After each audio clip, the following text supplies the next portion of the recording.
Hello everyone, thank you for joining me. Josh Lenhardt here with Lending and Lifestyle, and as you can see, I have two friends with me. Joe and Carrie here have been two of my nearest and dearest, closest best friends since, well, we were 11? 12. So 7th grade. Yeah. 22 years now. So I'm actually here at their house. We just got done with the move. Yep. And they bought their house. Yep, they got it closed on Friday, so today is Saturday. Drove up here to help them out. This is included in all his home loans too. Yeah. He helps with the moving. The total package. They've had an amazing story full of a lot of big ups and downs over the last 4, 5, 6, 7 years. And so I just wanted to get them on here to see if they would share it all with you today. So stay tuned. All right, so like I said, you guys have been through a lot in the last... That's kind of the hell and back. several years. Yeah, so I'll just go ahead and start. So the whole thing kind of starts about back in 2012, 2013. We owned a home and we had lived there for about 5 years, 6 years? 6 years. And I'm in the construction industry. As everybody knows, in 2008, we were all faced with a pretty bad recession, and we tried to make it through that. But long story short, we lost our home at the beginning of 2013. Had to move out, move into a rental. We had a little girl at home. We've had another one since, and 2 kids now. We did the rental thing for a while, and we knew that, after losing a home in foreclosure, we went through a bankruptcy. It just was probably the worst financial period of our life because I barely had work. Carrie didn't have any work and no one was hiring during that time. I know a lot of people went through things like that then. And you guys got your house just before the crash, like in 2007 or like right January of 07. Of 07. Yeah. So it was like the year before everything in the housing industry tanked, and then of course construction just followed. Yep. And it was a house of cards. Basically, it just was like the domino effect. Anyway, we moved out. We lived in a rental not too far from where we lived, and it was good there. Everything was fine. And we were kind of hoping to be on track to, we were thinking of, once we get it, we were thinking of even maybe purchasing it from the landlord. Obviously that didn't work out because life hit us hard last year. 2018 was probably the worst year of our lives so far. It started in March with having to put our dog of 10 years down, 11 years down, which is always hard. Slater, yeah. Your dog's best friend. Tucker, which you all know. Yeah, Tucker's best buddy. He had to go. A couple months later, I found out that we had lost we ran our own family business, and through a collection of incidences and just hard business, we never recovered business-wise from the recession. We tried, and we never could get back on top. We lost our ability to do business. We lost our license. We had a few bad customers, and it snowballed. And basically, long story short, our family business that my dad opened in 1977, we had to shut it down last year. 41 years. We had to shut it down last year. We really had no other choice. But really, the cherry on top of all that, the worst possible thing, in early June, we got the news that my dad had stage 4 brain cancer and didn't have long to live. He didn't make it past July 14th. So we lost Dad last year, and because of my job loss, we weren't able to really afford our rent where we were living. And with my dad's situation, we ended up leaving the place we were renting, which we were really happy at, and we moved in with my mom. So we've been there with her, supporting her. This is in a span of 4 months. It's been in a span of about 4 months, yep. Which just crazy how life just kind of unravels like that. So after Dad passed, we just started trying to pick up the pieces again. We were living with Mom. We were paying her rent, but it was at a price point where we could save up for, the ultimate goal is to buy a home. And to rewind, like after all of this had happened, and after everything that happened with the foreclosure and the bankruptcy, shortly thereafter when you were renting, you came and talked to me and said, hey, we're thinking about buying that house, or the possibility of, and what is it going to take, and how are we going to get there? And so that's a big part of where Josh comes into it too, is early on after the foreclosure, not even a year after, I started talking to you like, hey, we want to be homeowners again. Like that's who we are. That's the way we want to be. You were the first of our group of friends that owned a home originally. That's right. Yeah. Correct. Yeah. Because that's always been, both of us, that's always been our dream and what we wanted to do. So I started early talking to him like, hey, what do we need to do? How do we rebuild from this? And I got a lot of great advice from Josh about, how to rebuild credit, how to get back to a place where you can be a prime borrower, somebody who they're going to be willing to loan money to buy a home. So yeah, so we wanted to early on know exactly where we needed to be, what paperwork we're going to need, what we needed to have saved up, and Josh really helped us with that every step of the way. So.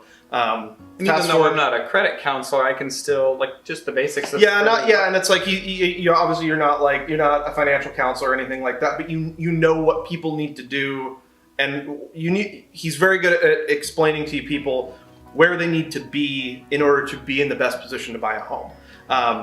And that was really helpful information for us because we modeled our lives the last 5-6 years off your advice and repairing our credit and saving up, paying off debt and putting some on credit but paying it off soon enough so that we don't get buried in credit, but we are building credit so that we're in a good position to borrow. And some stuff that feels obvious but you just don't know until you talk to someone. It's not stuff that's just common sense. Oh, everybody knows that. Yeah. And see, one of the mistakes I was going to make early on was I thought I don't want any credit cards. I'm not going to loan anything. I'm going to pay for everything cash because I just don't, I don't want to get into debt. And Josh explained to me, it's not a matter of getting in debt. It's a matter of showing a track record that you can borrow money and pay it back, so that you're showing to the bank that, okay, for 5 years they've diligently been paying their bills on time. They've borrowed money from other places and they're really good about paying it back. They pay their auto loan every month, they pay their credit card every month, et cetera, et cetera. So that was a big help to us. But anyway, the end of last summer, I was able to get a new job that paid me more than my old job did, which was great. And Carrie's been in her new job she's been in her new job for almost 7 years now.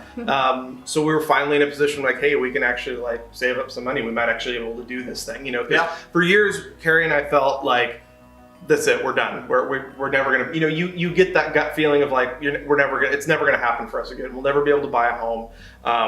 We're just gonna rent. It's a hopeless feeling, yeah. Well, and coming home, not to dig too deep, but coming home and having that notice on your door you mentioned, it's yes, that was the biggest gut punch of my life when I came home. I was actually working on the house that day. I came home from Home Depot because I was getting some stuff to work on the house, and I had a sheriff's notice on the door that we had to leave because we were going to be in foreclosure, and it was one of the worst days of my life. And doing a time where they're trying to work with institutions, financial institutions, seeing what you can do to refinance loan. And that's the thing is I want to make sure that's clear too. Is we didn't just sit there and wait for it to happen. We tried all these different programs, diligently working every day. And we tried to work with our mortgage company, and I think they misled us. They misled us, yeah. And I think a lot of that too, when I look back, is so much of that was happening in our country during that time. So many people were losing homes and going through foreclosure. I imagine that it was part of it was they just couldn't get to everybody. It was reactive, not proactive, and being behind other institutes, not talking to each other, lawyers and mortgage companies and credit companies, and it just was falling apart. It's horrible. Yeah. So anyway, with the new job and saving up, before we knew it happened a lot sooner than we thought it would happen. Yeah.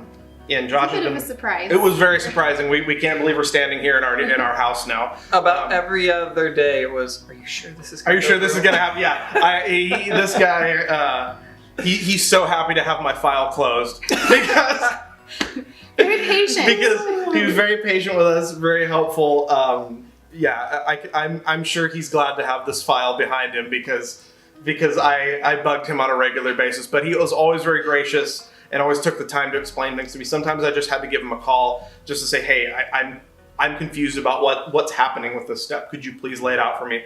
And he was really good about laying that out for us. He got us a killer interest rate too, by the way, which we were very happy about.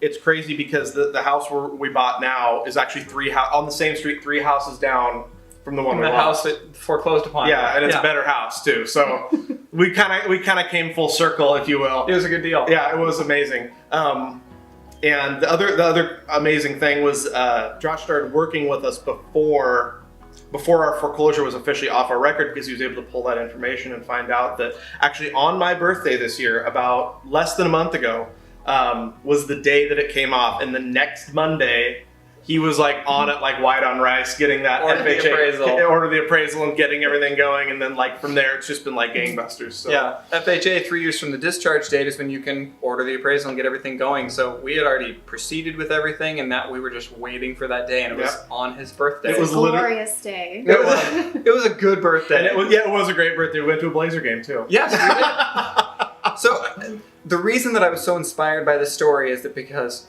given the circumstances of what they went through, a lot of people suffered a lot of significant financial hardships back in 2008, 2012, 13.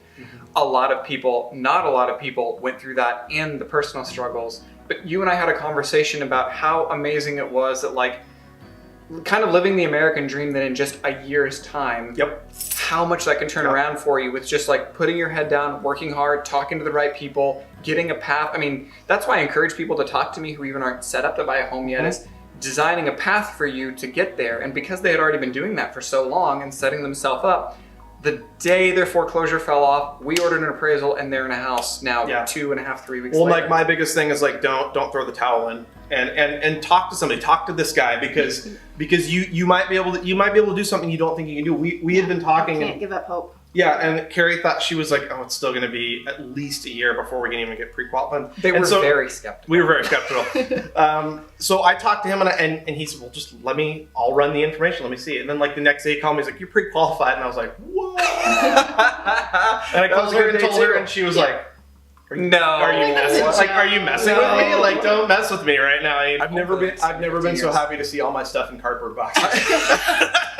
Moving is normally such a hassle. We were talking about like this move is glorious. Yeah, we're so happy to be moving today. Yeah. We were talking about it's the first move in over 6 years that we wanted to do. Yeah, that was our choice. Yeah, and you don't think about that, like the hardships that people are going, the struggles, and really how much it takes the wind out of their sails and how difficult it is. And so I really appreciate you guys sharing your story, because it can be really inspiring for people who aren't aware of how quickly you can turn it around or what options are available for them. People getting back into a home, which is a dream for a lot of different folks. And so anyway, I'm couldn't be happier for you guys. Yes, we couldn't be happier either. Well, thank you guys for coming. Absolutely. Really appreciate it. Thank you for tuning in. Always like, comment, subscribe, all the things. If you have similar circumstances, have a similar tale, if you need somebody to talk to figure out what you can do next, of course, you can always give me a call, email me, whatever you'd like. So thank you guys so much for tuning in, and we'll see you next week.